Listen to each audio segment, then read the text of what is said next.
and that would be my advice to you if you're planning on using these. Keep checking, because they never stand still. So the toolkit works in a certain way. Somebody does a systematic review, so they take a whole range of particular primary studies on a particular intervention.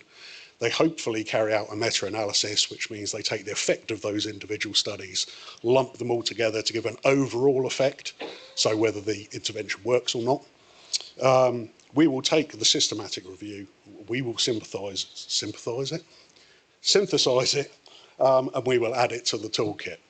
We use what we call the ME principles to report on the toolkit. That stands for effect, so does it work or not? Does it have a crime reduction effect?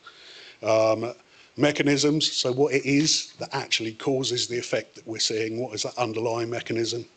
Moderators, obviously some interventions work better for some people than they do for others, or for place-based interventions may well work better in rural areas than urban areas, for the sake of argument. And then we have implementation, so what is it? What are those ingredients that people need to know about if they're planning on replicating this particular intervention? And finally relates to economic cost. The problem we have is if people don't put in their systematic reviews details about certain things, we can't put it on the toolkit. And we normally end up with, we definitely end up with an effect. It's a bit difficult to have a systematic review without an effect of some kind. Mechanisms, moderators, yeah, sometimes we have them, more often than not. But then when we start to get towards the end of ME, so we get to the implementation, do people tell us what the magic ingredients of implementation of a particular intervention are? Rarely. And when it comes to economic cost, once in a blue moon, basically. So my plea to people writing systematic reviews or doing systematic reviews is that they can tell us about the two bits at the end, then we can report it to people. We can say this is cost effective, this is something worth implementing. Some do, the majority don't. And then finally, the last big ticket item really is our practice bank. And this is the newest member of our trilogy. The practice bank is less than 2 years old. And I think the best thing about the practice bank is the fact that hopefully, as you would have realised, for the research map and for the toolkit, we have very, very strict criteria as to what can go on there and what can't. The problem is there's an awful lot of other, what we're terming as practice, going on in policing. So those things that are happening that haven't been rigorously evaluated but have the potential to be beneficial in a policing environment. The practice bank is far less stringent in terms of what can go on it. So hopefully we've created a product that kind of fill the gaps that the other two really left behind. And we have 200, I checked it just a minute ago, 246 different items of practice. As I said, it's less than 2 years old, so it is growing really, really, really quickly. And the good thing about it is the fact we don't just go, yeah, we just throw it on the practice bank, forget about it. If, as and when the HMIC, the IOPC, the college, and everybody else, all the major stakeholders get together and they find a particularly promising piece of practice that hasn't been rigorously evaluated, then they will pick that up and they will hopefully turn it into what we're calling smarter practice. I didn't make the name, but basically what we're saying is, well, that might be really beneficial. We will ensure that it is evaluated properly. So what can start off as a very small, low level, what we're classing as practice, will get the attention it deserves. And I think some of the things that are discussed today actually are on the practice bank. And may well have been through that process. The two other important things to say about the practice bank, I think the first thing really is that it's not necessarily, it doesn't have to be police forces that submit to the practice bank. Other agencies can.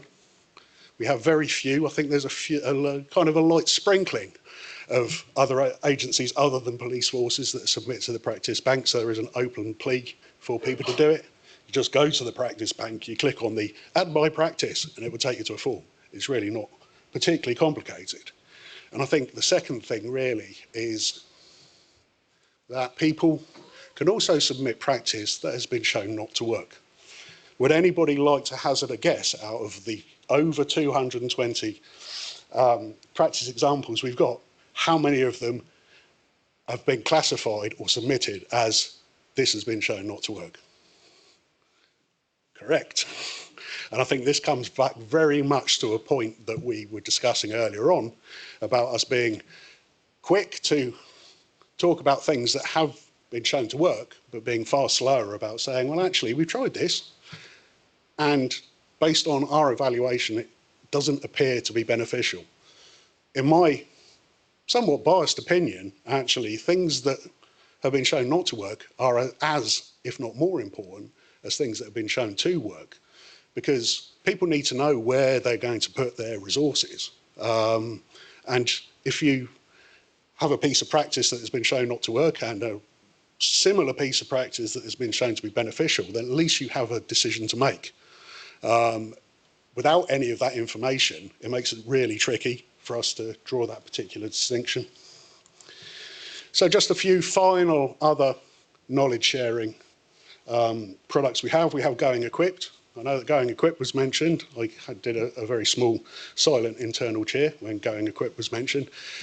This is a really useful document because it's not written by the college. I'm so very glad that people didn't cheer after I said that. Basically, we facilitate the production of Going Equipped. So we effectively make sure that we get the articles, we make sure that we put it together, that we make sure that it looks nice. All the content from Going Equipped comes from people working in policing. It's not our kind of rather underhanded way to ensure domination in policing. It's literally there for people to learn more about other people's roles, and it contains long reads, it contains short reads, contains a little bit of research. There's a whole bunch of different stuff in there, and it's produced in hard copy and electronically. So it's just a really good way for people to understand what other people are doing. And no presentation would be complete without me talking about the National Police Library, because I think they are probably the glue that holds all the other colleges' activities together. It is the largest specialist policing library in Europe. They have a physical presence at Ryton. They're a bit nomadic since, unfortunately, Bramshill closed, but now they're based in Ryton. But they also have a very large repository of electronic resources. So if you don't need something physical, chances are they can get it for you electronically. They are incredibly useful, and anybody who works in policing is eligible to join the library. If you join the library and you have a search and you can't find something, you can just speak to the people at the library team, and I can say this without fear of contradiction, they will bend over backwards to ensure that you get what you need. So a very useful resource and very, very, very wonderful people. And then last but not least, networks. Obviously we do say that it's good to talk. We have two particular networks that we facilitate. The first one is the Academic Support Network, and this is a network for people that are currently undertaking study in policing. For those people that have ever had the misfortune of doing distance learning study, where they've sat in a darkened room on a Friday evening thinking there's nobody else in the whole universe that's doing the same thing they're doing. That's what that network's there for, because you'll be guaranteed that other people are probably feeling as lonely as I probably was at the time. So it just actually is a support network, hence the name, for people that are studying. And then the Evidence Champions Network, which consists of about 350 people. I think we have members from every force in England and Wales. And really the whole point of the Evidence Champions Network is to bring together people that are either responsible for developing EBP, or work in areas that are aligned with EBP, or really actually just interested in seeing what the developments are. So we hold regular conversations, and we do virtual coffee mornings whereby the network will decide a particular area that they may well be particularly interested in hearing more about, and it just helps us to have that discussion. I'd probably go as far as to say that different forces probably approach EBP in different ways. Different forces probably are developed differently in terms of EBP. So it's really good to get different perspectives of this from different forces in the room together, even if it is a virtual room, to give them the opportunity to have discussions about how they see things developing. And then finally, I didn't realise this was the final slide, APP, I touched upon it before. Authorised professional practice used to, in the not so distant past, be done by having a bunch of people in a room whereby they'd argue until something popped out the other end and say, right, that's how we're going to do it. We realise as an evidence-based organisation that actually we need to incorporate evidence into our authorised professional practice. After all, we are saying that this is how things should be done. So nowadays we are very cognizant of that fact, and we have our guideline committee. So that's normally chaired by a senior officer, but we have academics that have research specialisms in the particular area of business that we're writing the APP about, subject matter experts, and also practitioners who are very useful to us because ultimately they're going to be the ones that are going to be working with the APP from a practical perspective. But underpinning that, we also have our development team, which consists of research and evidence specialists who will go scurrying around and ferreting in dark spaces to find all the research that relates to a particular area of our business. We have our practice developers, and they're the people who put it all together, and our policing standards managers, who are the colleges, sort of the college's SME in their particular area of business. So we've probably moved very firmly from something that probably wasn't particularly evidence-based to something that, to be honest, it's probably far trickier and takes far longer to do, but at least we can be far more satisfied that actually at the end of the day we end up with products that have taken into account research evidence and hopefully have contacted and taken the views from everybody that's actually related to the APP that is in the process of being developed. And on that note, hopefully I whistled through that quickly enough. That is a brief whistle-stop tour of products.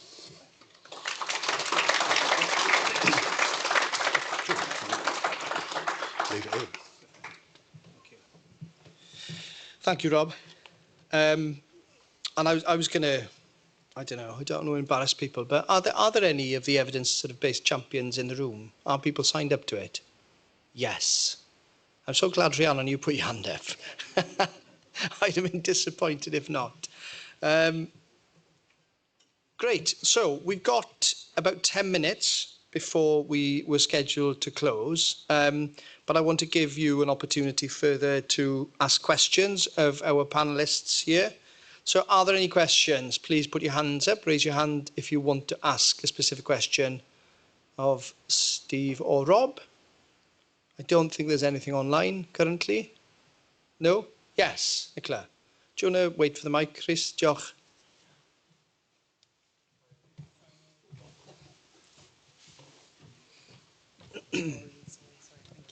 It's more of an observation, and I think Steve knows where I'm going to go with this one. Obviously, Victim Support, formerly known as Seiliedig, has got the contract for standards and medium domestics. Obviously, daily referrals come over to us from medium risk victims. So just a bit of a suggestion, can we get together quite quickly just to see how we can support you through that pilot as well going forward? Yeah, it's already been noted from our conversation earlier.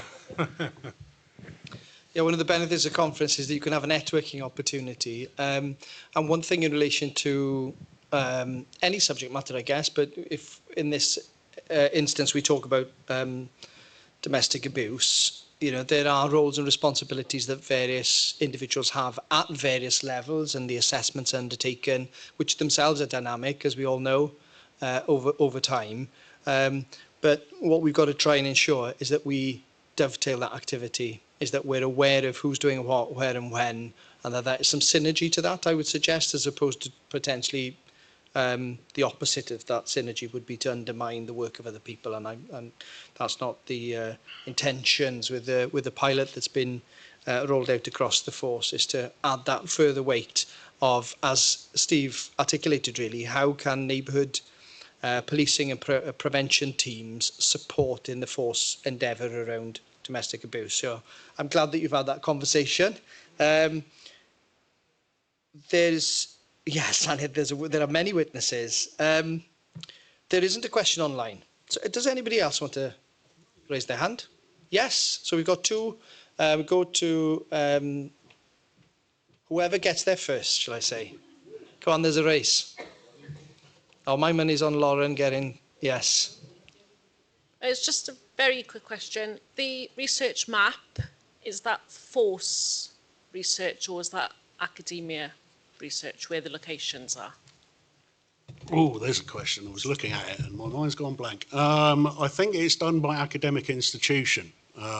Obviously, as an aside, all the products that I have talked about do have various filters, so you can kind of look for bits that you're after and topic areas and all that. But I think that if I remember correctly, because of the original purpose of the research map, it's actually done by academic institution, and you can see it on the map. Diolch. Terry. Good afternoon, everybody.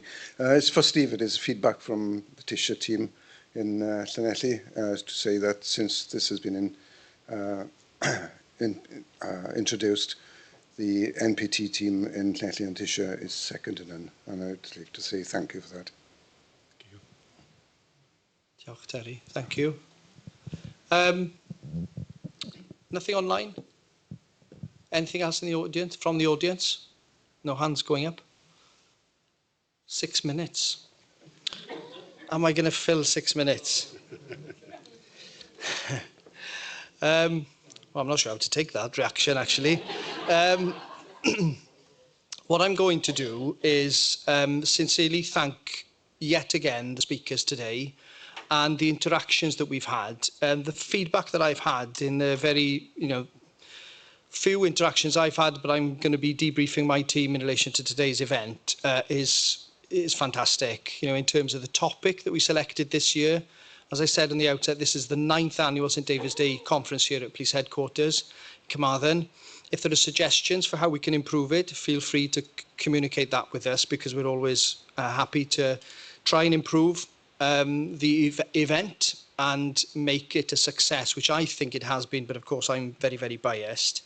If we return to some of the themes of today, and Elwen Evans was talking about, respect and how, from her experiences, as a King's Counsel, the use of evidence within very serious, incidents and major crime investigations is critically important.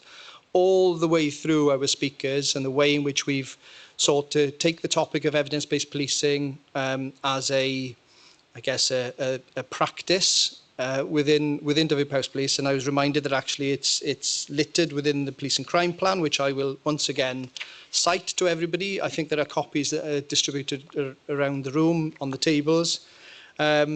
So for me, it's about now turning this into action. So we've talked about it, we've been around the tables, we've discussed things, we've seen good practice elsewhere. I've mentioned, which Jess reminded me of earlier, about now that she knows about the innovation fund that we've got within the Office of the Police and Crime Commissioner. But there are also opportunities within departments, and I know the force has recently restructured with departmental plans aligned to the force priorities, aligned to the police and crime plan. My ambition is to see over the next couple of years that we make a positive difference to our communities, because that's what I'm here to do. I'm here to represent the communities of the Dyfed-Powys Police Force area to ensure the best possible, not just policing service, but criminal justice system. I said this in other events recently. I can't do that alone. I have to do it with partner agencies. I have to do it with key stakeholders. Many of you are in the room, so I really appreciate you supporting today's event.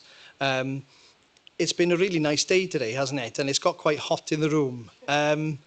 But I'm grateful because the most precious thing that we all have is our time, and the time that you've taken to come here and be part of this event is very much appreciated. Felly, diolch yn fawr iawn I chi am ddod i'r pencadlys yma yn Gyfyrddin.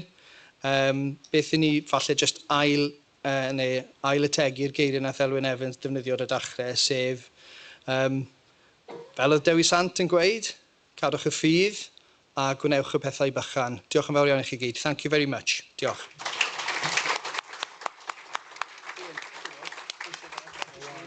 So it's like, yeah. Good job.